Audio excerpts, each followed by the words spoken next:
Capítulo 17. La mañana del sábado pintaba de colores rosáceos las cumbres recortadas sobre un cielo levemente nublado, negándose a mostrar a un sol tímido.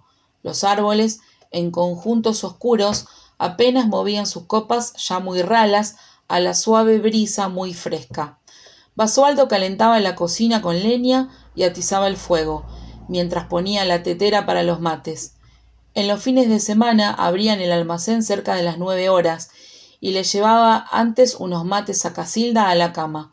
Calentó unas tortitas de grasa y acercándose a su mujer le comentó el llamado inesperado que habían percibido durante la noche. Sorprendida, Casilda se preguntaba qué sería de esas personas y qué tenían que ver ellos en esa historia. La tal Danmaris se había desaparecido ya, y toda esa gente nada tenía que ver con la montaña. Sin embargo, aprovechó para bordear un tema que la tenía torturada desde hacía casi ya 4 meses. Para eso, daba rodeos a los que Basualdo determinó con un «Vamos, che, Casilda, despachate nomás, ¿qué te anda pasando a vos con esa gente?» imponiéndose valiente. A Casilda no le cerraba el tal Jona, a quien había visto pasar en una moto por el camino en 2 oportunidades hacia abajo, hacia la villa. Sabía que Danmaris le compraba los alimentos a ellos en su almacén y algunos elementos de limpieza, pero sin embargo el muchacho nunca se había acercado por propios motivos. Basualdo le quitó importancia y dijo que lamentaba algunas pérdidas materiales, porque Danmaris no estaba más y era una buena cliente. Además, don Firone otro tanto, y sabía que esas casas del Valle del Sol estaban arruinadas, con las enredaderas de don Ernesto sin más riegos ni cuidados. Seguro que el hijo, afirmaba en sus comentarios, vendería todo en cualquier momento. La pareja pensaba que a don Dante no le gustaban esos lugares y que había visitado a su padre siempre a disgusto, porque les parecía un tipo demasiado fino como para sitios del campo. Casilda quedó callada otra vez, mirando el paisaje algo triste y montañés que se ofrecía a través de la ventana del dormitorio del rancho. Quedó como hipnotizada mientras le recibía otro mate amargo a su esposo, quien vislumbraba un gesto de disconformidad angustiosa en el rostro de su mujer. La oficina de Surasi parecía un antro altamente tóxico. El humo producía volutas tangibles y el que ingresara a su despacho no podía evitar toser. Ordóñez pidió permiso y ante una seña de su jefe, tembloroso tomó asiento en un butacón. Miraba a su autoridad girando su cabeza, escudriñando de un extremo a otro la habitación. Para el principal Ordóñez, el nerviosismo de Surasi era ostensible. Le encontró a sus ojos las conjuntivas demasiado inyectadas, la mirada desorbitada y su boca le parecía seca. Habían transcurrido 4 meses de la desaparición del artista Danmaris Farinas y no tenían todavía ninguna orden de allanamiento para la casa del tal Jona. Surasi no sentía ganas de comentarle lo leído en el libro diario. Sabía que algún oficial de bajo rango, con sed de justicia, pero protegiéndose de los celos y oportunismo de sus superiores, había enviado por su cuenta esa mini requisa al jefe mayor. Surasi comprendía esas cosas, esas actitudes, pues él mismo había hecho eso cuando era más mocito. Aquella oportunidad en el cubículo del bar de Martínez, cuando Surasi recibiera el libro diario y las 2 fotos, fue capaz de quedarse toda la noche hasta terminar su lectura. A medida que las horas transcurrieron durante esa jornada nocturna, se encontraba impregnado, según a él le parecía, por una personalidad avasallante, radiante y potente.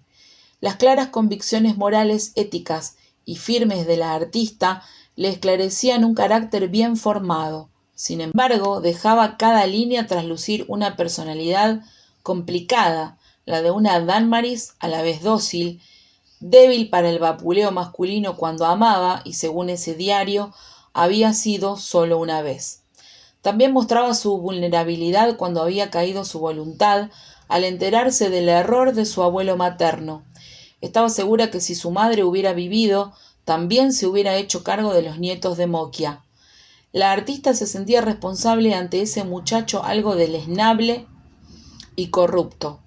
En el diario, las letras dibujadas sobre sus hojas contaban todas las razones por las cuales se veía obligada a ayudar a ese mocito puertorriqueño. El sufrimiento, la angustia y llanto sentido en repetidas jornadas se manifestaban en cada renglón de ese diario dramático y rebosante de arte. En cada hoja, la artista, a la vez que dejaba traslucir sus dolores, mostraba pinceladas de sentimientos artísticos sobre nuevas ideas creativas para plasmar en nuevos bocetos prontos a ejecutar. Tsurasi no podía, pese a varias releídas, descubrir algún indicio sobre la identidad de una supuesta pareja de Jonathan Quiñone Turner.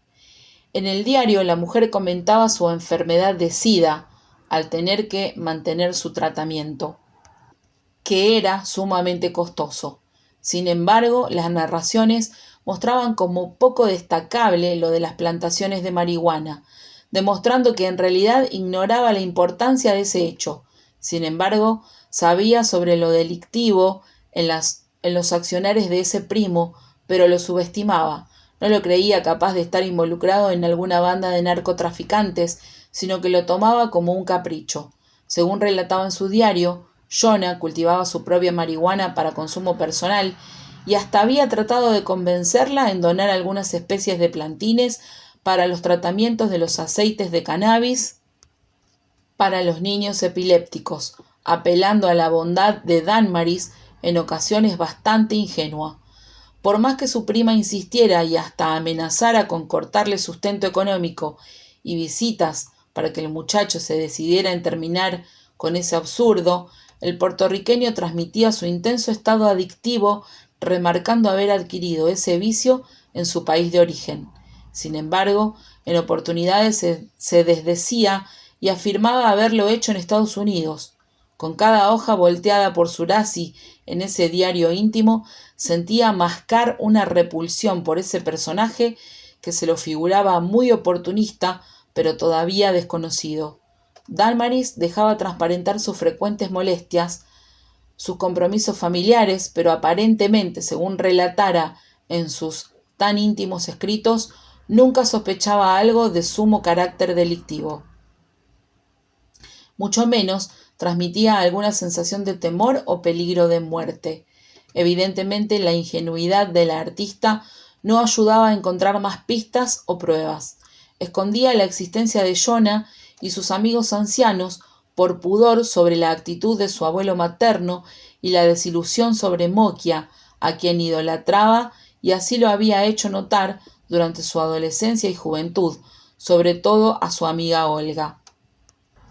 Mas había logrado plasmar en sus íntimos escritos, además de la vergüenza que sentía sobre su familia, cuya imagen había virado, que no se animaba a revelarle lo de su primo a Olga, porque no sentía afecto por ese muchacho que más que un familiar lo expresaba como una angustia, un problema a resolver algún día. No deseaba comprometerla en nada complejo que sabía que no era bueno, por el solo hecho de tratarse de cultivos de cannabis, siendo ilegal. Los pensamientos de Tsurasi esa mañana de un sábado fresco, a fines de mayo, los trasladaban a una Olga Ovejero extraña. Le habían avisado a su marido que cualquier cosa que su esposa revelara lo comentara a la policía, pero Alberto les había pedido por favor que al menos por un tiempo a la policía no se le acercara ni alguien le comentara sobre su amiga desaparecida. Esa mujer, Olga Ovejero, dijo en voz alta en su despacho, ¿qué traía entre manos antes de su ataque? ¿Por qué cuernos había retenido para sí ese diario íntimo y esas fotos de ese grupete de la montaña 2 meses atrás? Ordóñez lo miraba algo atónito, sin comprender las conjeturas de su jefe, pues éste no había revelado los detalles de ese libro diario de la desaparecida que ya sabía tenía en su poder. Mientras el inspector general pensaba en cómo mantenerse paciente e impertérrito, haciendo un esfuerzo para prestar atención, esperándolo con leve mesura y muy poca tolerancia a Ordóñez a que manifestara lo deseado. Sin embargo, no dejaba de caminar en círculo mientras el comisario principal Ordóñez explicaba el porqué de su visita esa mañana. Comenzó por comentar el llamado a su oficina de parte del marido de Olga Ovejero. Manifestó a Zurasi cómo Alberto Parmucci había sospechado, ante su desaparición repentina, sin avisos ni pistas, que su mujer era muy probable que se hubiera marchado hacia la montaña. Pareció repentinamente haber ingresado al interior de la oficina un huracán violento y sorpresivo. En el recinto se experimentó una sensación transformadora, casi explosiva. Zurasi dio un gran sobresalto, desplazando hacia un rincón su poltrona cuyas ruedas chirriaron sobre el piso. Abrió bruscamente los dos ventanales del despacho, respiró aspirando en grandes bocanadas el aire casi helado matinal, como tratando de absorber todo el oxígeno reinante, proveniente de una afuera que se había autonegado durante toda la noche y la mañana. Se sentó al fin en su butaca, trasladándola nuevamente hacia el escritorio, quedando pensativo tan solo por un instante, con sus manos tapando su rostro, agotado y restregando sus ojos hinchados y molestos. Comenzó a evocar a una mujer extraña, a quien no podía todavía descifrar con certeza por su parte, debido a ciertas conductas, como por ejemplo el porqué de guardarse esas evidencias, esas fotos. Pero su experiencia e intuición le confirmaban sus sospechas que hasta ese momento no había podido comprobar. Necesitaba justamente ese dato último, esa gotita que derramara ahora por fin el vaso. Ya era urgencia, ya no le importó ninguna orden de allanamiento, no le importó ninguna prueba más. Había encontrado al cazador y al espejo también. Se preguntó si hallaría a una probable bruja. Era cuestión de minutos para él. Era ya. Se incorporó violentamente y ante la sorpresa de Ordóñez le ordenó que preparara la patrulla. Iban a la montaña, al Valle del Sol, y según le transmitió casi gritando, «¡Es una emergencia!». Le ordenó que preparara las patrullas y la ambulancia. Además, que se moviera. «¡Levante esas caches, imbécil retardado!», gritó mientras corría hacia la salida del palacio policial. Doña Erika preparaba sus tostadas y mates para la visita, mientras Olga se higienizaba en el baño. Cuando hizo su aparición por el comedorcito, ya las cortinas estaban descorridas, el fuego avivado y la mesa puesta con un mantelito bordado. La anciana pudo ver el rostro de su huésped sonreír con profunda tristeza, notando además su intensa palidez. «¿No desea desayunar, mijita?». Olga, agradecida, le contestó con una afirmación, pero trató de explicarle que se encontraba emocionada por ese momento y clima tan acogedor en una mañana fresca afuera, sin embargo, cálida en el interior de ese hogar. Además, le manifestó que le provocaba cierta extrañeza que tales actitudes provinieran de una mujer solitaria y eso la conmovía. Su madre había fallecido hacía ya muchos años, y qué no daría por una verdadera contención, un abrigo cariñoso y hogareño. Mientras expresaba estas emociones, Erika veía cómo varias lágrimas emanaban de sus ojos profundamente tristes. «Bueno, vamos, a ponerse bien, mijita», dijo enfáticamente, y tomándola del brazo, la acercó a la mesa y continuó: «Tomemos unos mates y después la acompaño para allá», lo que provocó que Olga diera un respingo. «¿Usted me va a acompañar a ver a ese Yona? ¿Está segura, doña Erika?». La anciana le confirmó que ella sabía bien el camino. Además, irían con Tino, y tenía ganas de ver qué era de la vida de las enredaderas santarritas y enamoradas del muro de don Ernesto, quien estaría enojado desde más allá por no cuidárselas, dijo con una leve carcajada. Doña Erika estaba animosa y contagió esa sensación a Olga, y además le transmitió mayor seguridad. Ambas enfrentarían a ese joven insolente y le preguntarían qué sabía sobre su prima y qué tenía Dánmaris que ver con las plantaciones de la marihuana al fin. Erika imaginaba algo así de ese muchacho porque no tenía la certeza, pero Olga le ilustró con informaciones de los biblioratos encontrados en la casa de la ciudad. Además le comentó algo de lo leído en el libro diario y sobre el taller de Danmaris. Trató de hablarle de una pintura extraña, mensajera, que presentía dejaba traslucir su futuro, según a ella le parecía. Ese cuadro era el autorretrato que ella había interpretado, pavoroso, de aspecto macabro, donde su amiga lucía sucia, con las ropas rotosas y el rostro compungido, clamoroso, implorante. Su fondo era increíblemente similar a las fotos que había visto. Esa impactante obra se encontraba sobre el caballete del taller, mostrando imágenes idénticas a las fotos con el bosquecito. Erika conocía muy bien ese sitio, pero ignoraba que detrás de esos jardines había habitaciones y verdaderos invernaderos de esas especies vegetales malditas. Aseguró tener ella muchas plantas de boldo, laurel, tomillo, ruda, burro, cedrón y 2 árboles de tilo que todavía conservaban desde el verano sus flores en algunas ramas. Pero esa cannabis nunca se la hubiera pasado por la mente, mientras destacaba la ingenuidad de don Ernesto viviendo tan cerca de ese muchacho del infierno. Sin embargo, comentó a Olga su impresión más relevante de la imagen de una pintura reciente, con una Danmaris en autorretrato, de aspecto trágico o macabro, con signos de heridas visibles. Rarísimo. ¿Por qué se pintaría a sí misma de ese modo? ¿Qué quería significar con eso? ¿Presentiría que algo le iba a pasar?, dijo con un gesto un poco angustiado.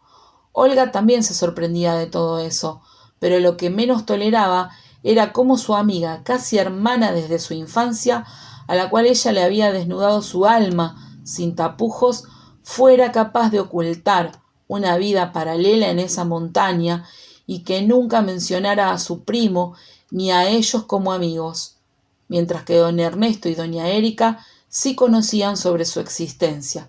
Aclaró también que Danmaris se le había hablado de Erika por ser su vecina, pero nunca le había insinuado el presentársela, o que al menos, cuando ella iba con su marido a la cabaña, recurrieran por cualquier eventualidad a la anciana por cualquier cosa que necesitaran. Nunca demostró tener ese cariño ni confianza con la señora Barbuza. ¿Cómo era posible, doña Erika, que ella me mencionara con ustedes y no se ofenda, pero yo no saber nada de la amistad que tenían usted y el señor Firone con ella? Pero la anciana la tranquilizó un poco, deduciendo inteligentemente.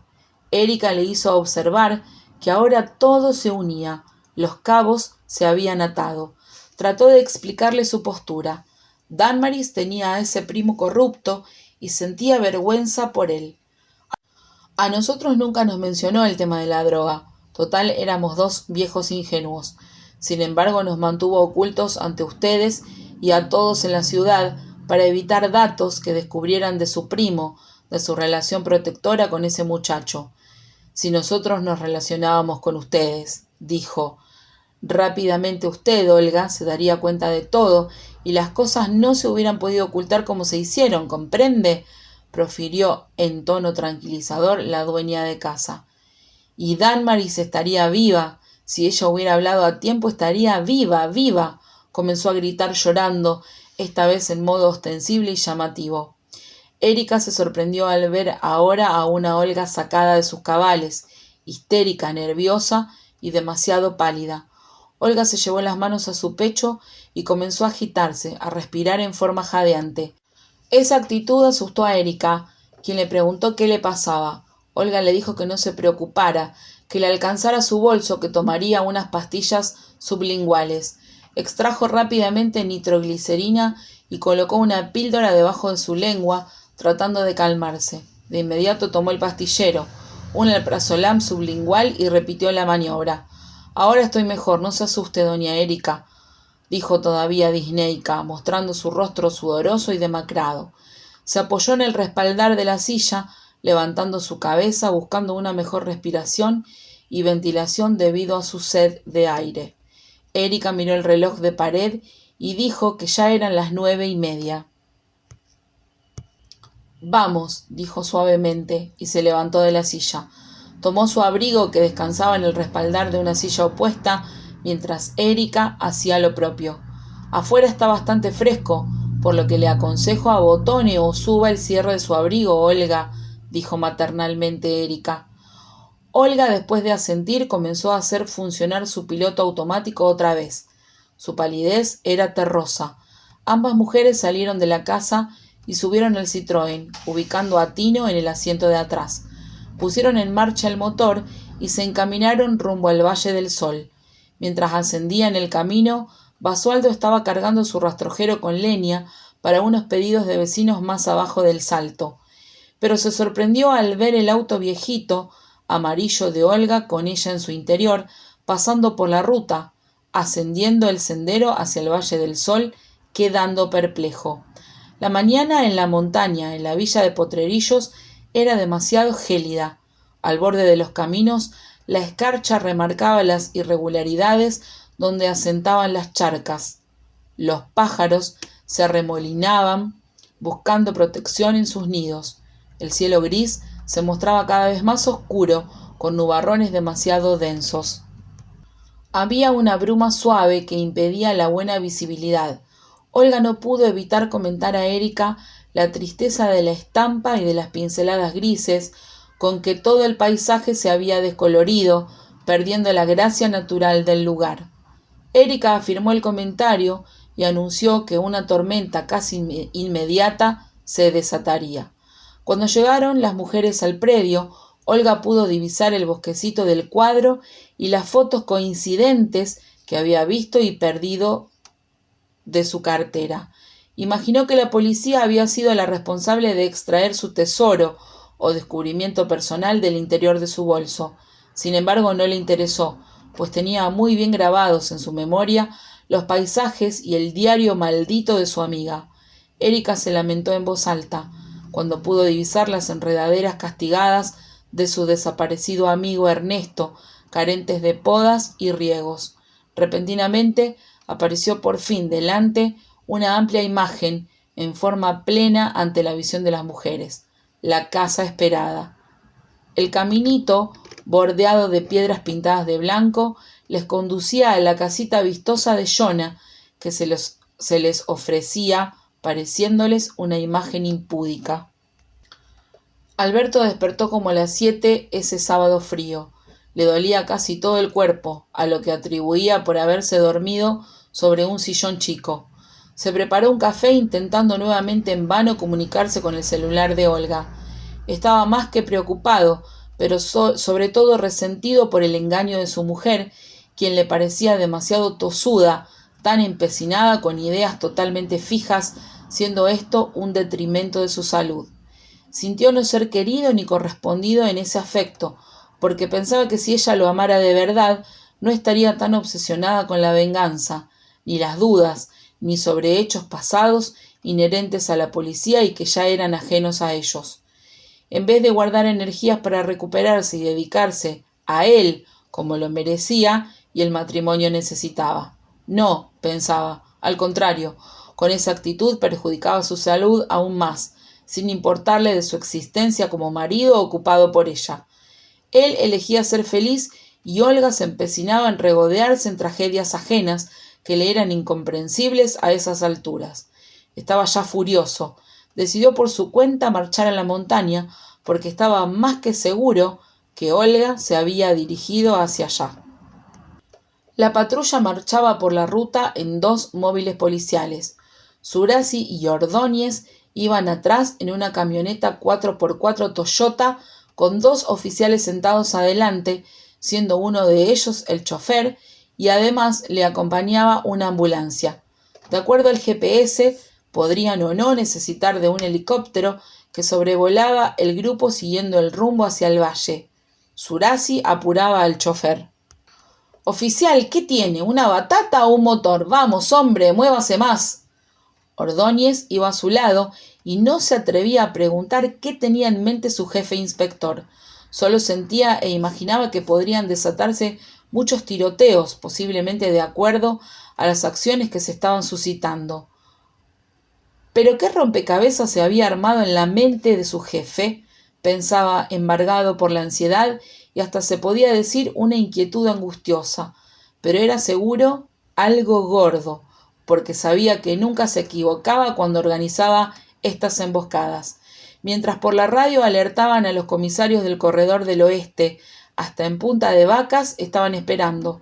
El asunto era ¿a quién? Surasi tampoco estaba seguro sobre los hechos concretos a realizar, pues solo seguía sus intuiciones. En su mente continuaba tejiendo tramas, redes, donde las preguntas se entrelazaban. ¿Sería ese muchacho trigueño de la foto el tal Jonah? ¿Qué cómplices tendría que enfrentar? ¿Qué le esperaba arriba en ese tugurio donde la cannabis brotaba en bosques abigarrados en forma impune y atrevida? ¿Quiénes eran los hijos de puta que se burlaban de todos los milicos boludos de la montaña y los pasos fronterizos?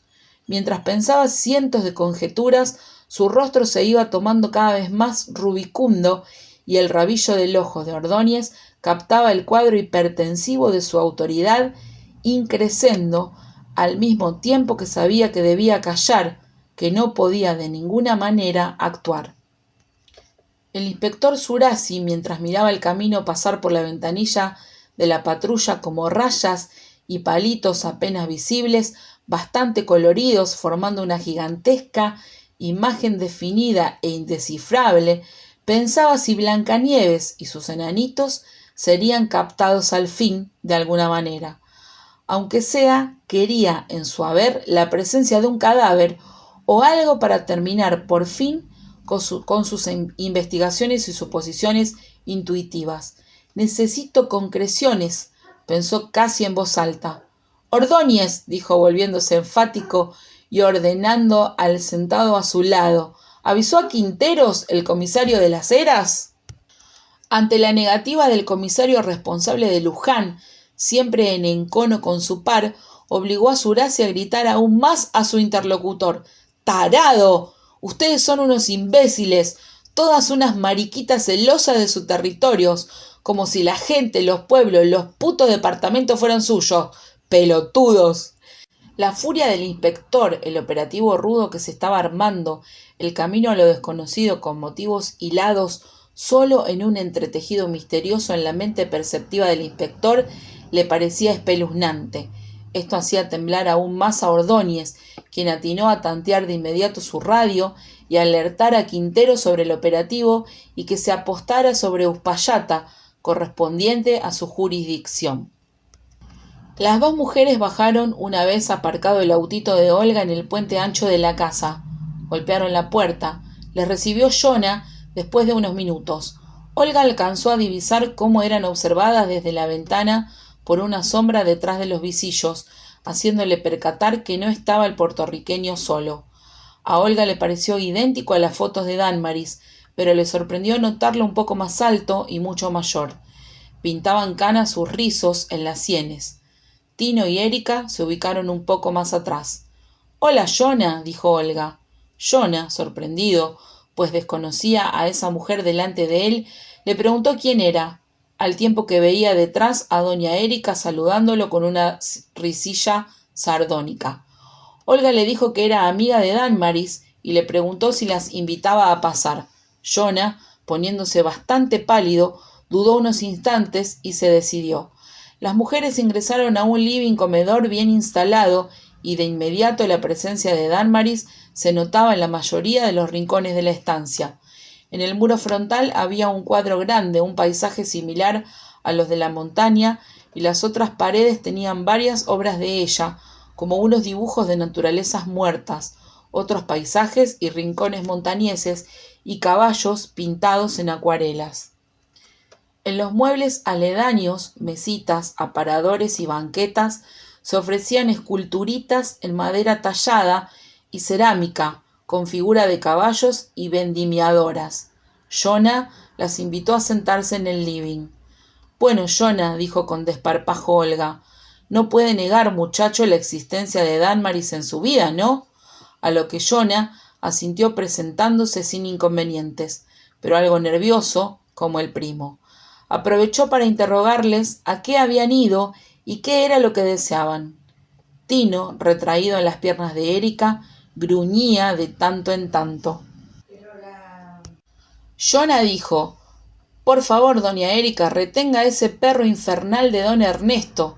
Ese bicho de mierda no me quiere y siempre intenta morderme». Olga dio cuenta inmediata de la condición extranjera de Jonah y le fue imposible no evocar párrafos del diario de Dánmaris, pero Olga fue directo al punto. «¿Quién mató a Dánmaris? ¿Vos la mataste, pendejo?» Ya se sentía a sí misma sacada de quicio y violenta. El rostro de Jonah se descompuso. «Usted está loca, ¿cómo se atreve?» Olga se incorporó y lo enfrentó más cerca. «Decime, ¿dónde está ella? La droga. ¿Ella sabía de la droga? Sabía demasiado y la liquidaste, basura, basura». Pero el corazón de Olga, demasiado debilitado, latía quejándose en su pecho y un mareo la obligó a sujetarse al borde de uno de los sillones del living. Sin embargo, todo fue muy repentino. Las sagas de balas eran intermitentes pero sin interrupciones, llenando de pólvora y humo el aire, mientras que entre la confusión brutal Olga pudo ver cómo aparecía Dánmaris con una camisa roja y jeans azules. Una sonrisa afable cubría su rostro resplandeciente. Se le acercaba cada vez más mientras le extendía su mano, diciéndole al mismo tiempo: «Vamos, Olga, vamos, ya todo terminó. Gracias, amiga, por fin habrá justicia ahora, al fin nos vamos. ¿Sí? Vamos, fuerza, que el dolor ya pasa. Vamos, queda poco, ya te venís conmigo. Tomá mi mano, por favor, así te dolerá menos». Olga no podía respirar, el suelo estaba demasiado helado y le dolía en forma quemante y opresiva el pecho. Sus brazos los sentía inmóviles como acalambrados.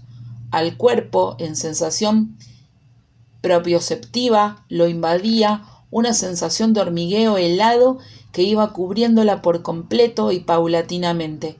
La sangre viscosa, con el intenso aroma y sabor a hierro, le brotaba por la boca y entre las imágenes borrosas se diluía la figura de Tino en el piso, mientras su sangre también burbujeaba a borbotones de su abdomen y tórax.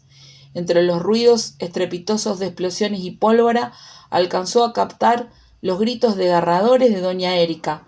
En instantes comenzó a no percibir nada. Era ya nada más.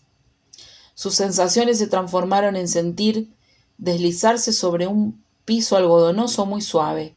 Una luz muy brillante le atraía desde el extremo de un túnel cuyo final mostraba un vórtice que giraba a modo de molinete, con un blanco níveo demasiado intenso en el centro y un púrpura en derredor muy tenue. De pronto era presa de sensaciones bellísimas, las de desplazarse velozmente hacia esa luz tan intensa y un deseo marcado de traspasarla. Dánmaris la esperaba ahora, más allá del umbral. La intensidad de la luz blanca era increíblemente nívea y purísima alrededor de ella y otros seres que la acompañaban y esperaban. Su amiga estaba cubierta por un sayo blanquecino como el que le viera en el hospital. Sonriente le observaba en actitud de recibimiento parsimonioso, pero como esperando el momento adecuado de poder acercársele. Estaban sus padres y otros, a quienes comenzaba a reconocer lentamente. Notó cómo el grupo le observaba y una música nunca oída anteriormente envolvía los instantes perfectos. Luces cenitales, suaves pero a la vez intensamente puras, mostraban espacios sin posibles límites. Eran espacios únicos, los que sentía como de verdadera libertad.